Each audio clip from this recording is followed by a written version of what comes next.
Itong part na to, pwede mo pa siyang i-push out. Kasi currently, borrow ako na ito pakita ko sa iyo. Currently, yung shape ng inside, ganito. Tapos yung shape ng outside, ganito. Ang goal mo is to ensure same yung shape ng labas, ng loob. Okay? Kasi, thicker pieces like this, ito yung part na matagal mag-dry. Okay? Tapos, itong parts na maninipis, mabilis lang mag-dry. So, ang nangyayari kasi during drying, nag-shrink yung piece. So, what happens is, it will tug. Mag-create siya ng tension po, tapos magka-crack siya. So, important po na uniform. Uniform siya. Yes po.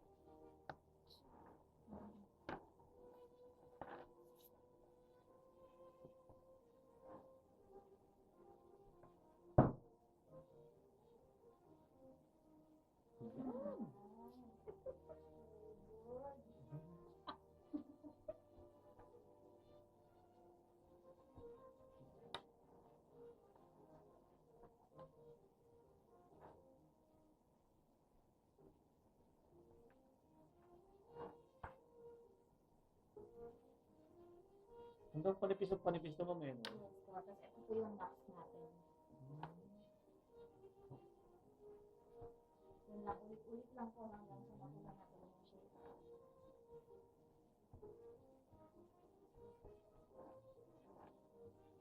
Hanggang balik-balik dito na perfect.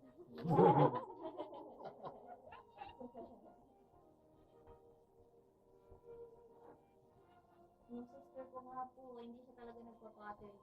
Tapos parang nagbakasyon lang siya from work ng mga 2 weeks po. After nun, potter na rin siya. Araw-araw na nga po eh.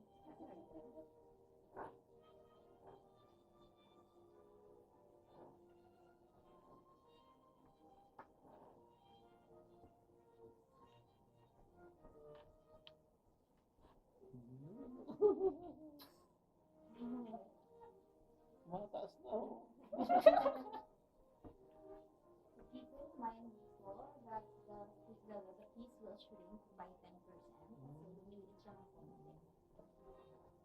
Ayaw mo pa sumali ah. Ay, patapos natin yan. Pasok. Ang ganda pala ito eh. May lalabas ko na yung talento ko rito. Hidden talent po pala. May lalabas mo.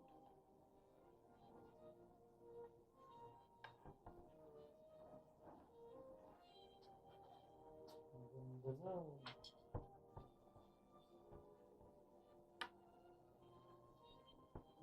Bali yung kabila po, ginagawa na rin siyang studio.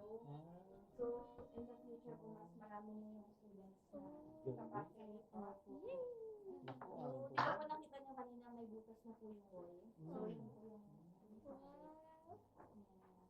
kasi recently, ang dami talagang may gustong mag-pottery. Correct.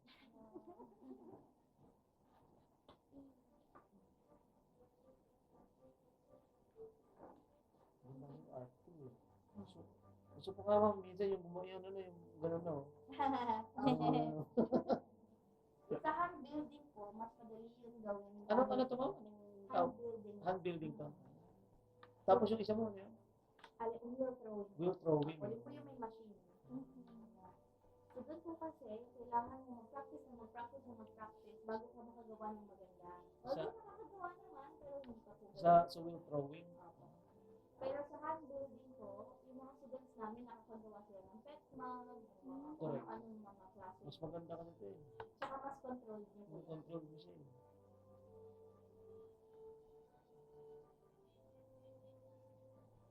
Pahabain mo na kung ito. Patakasin.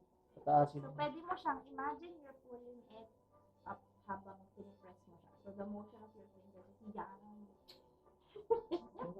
So cute. Yeah, pag ganyan, para tumaas siya. Tapos, pwede mo rin siyang, you can do this with a plate, pinch slightly, and light-handedly fuse them together like this. Just all over lahat, yung buong dimension niya. Parang ito-fuse mo ng ganyan para tumaas. Basta wag lang ganito. Wag overlap. Just squeeze it together.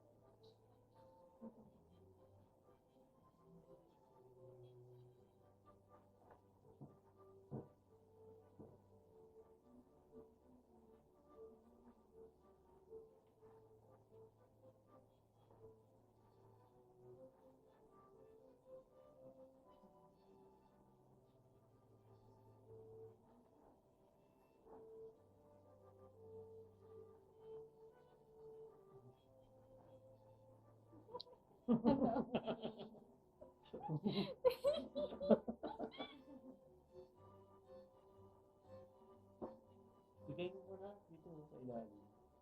Oh. Para humaba.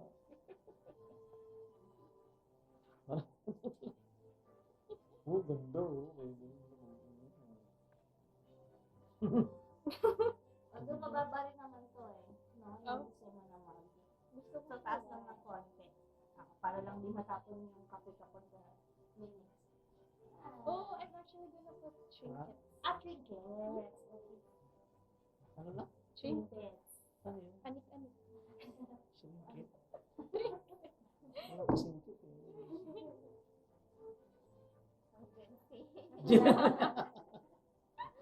Wala na. Ang layo ko ng dati. Hindi ko na maintindihan yung mga yan. Mga lingwahe ninyo yun.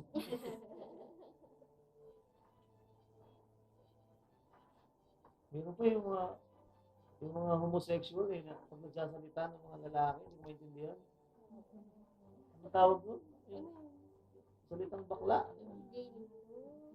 Sabi, lang galing ah. Wala ng dictionary eh. Okay po. So, yung mga cracks na sa ilalim, we can use this tool. So, pwede niyo po siya i-dip in water, tap out the excess. Hold it inside, support it from the inside po. So, ganyan. Tapos you drag light-handedly the tool from the bottom sa taas, dahan-dahan po.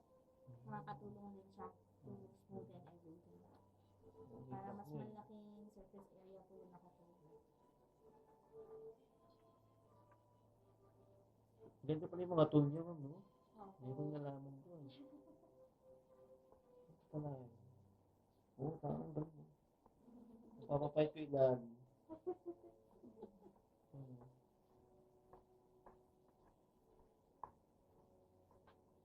Mawawala yung track niya. No? Yes po.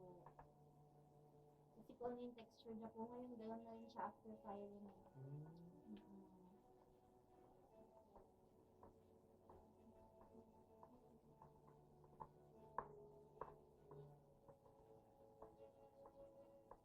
Ayun, si Patrick Swayze. Yes. Yung partner ni Demi Moore. Biglang nag-download eh. Loading muna.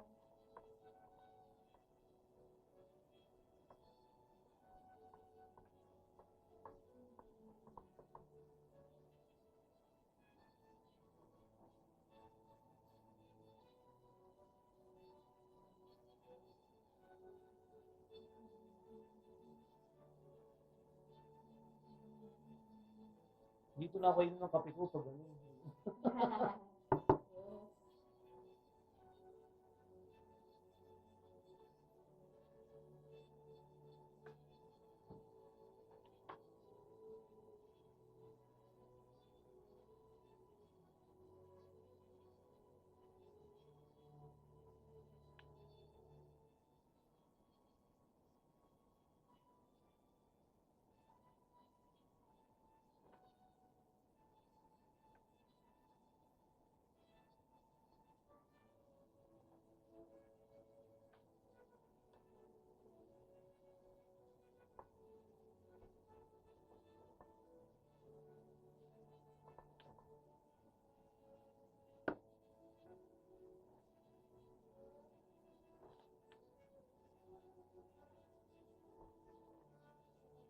Magkano sa flower niyo? Sorry, for class. 2.5 po. Basic. Kainin na po. Sa amin na po lahat. Basic na yan. Yes po. Pag ano, Mga advanced na, mahal na yun ma'am, mga start na yun ng 9.5, tapos 111. Opo. Ano yun yung flower? Ano yun? Ano yung nag-decorate? Diba? Oo po. Meron po kaming class na gano'n. May ganun din? Yes po. Paano mag-design? Yes. So, usually, ngayon po, usually is for beginners lang. Oo. Ang yung one-on-one po yung advanced by schedule po. Pwede pa rin parang school na ito na ano, no? Pwede ko na magkaroon ng kahit mga sessions na ano. Parang gano'n na nga po yung Sensation. kalalabasan ng kabila eh. Kasi po nga medyo mas maluwag na po. Tapos ano yung may certificate na ano. Meron po, magbibigay kami ng. Kahit po kayo may certificate. Ah, naku, meron. Nakala, ayusin ko po. Kaya naman. Certificate na. Parang alam mo. Yung pagmamalayo, oh, tayo ha. Meron akong certificate sa pottery, oh. Kailangan ayusin natin na, para kaya. May certificate pala ako.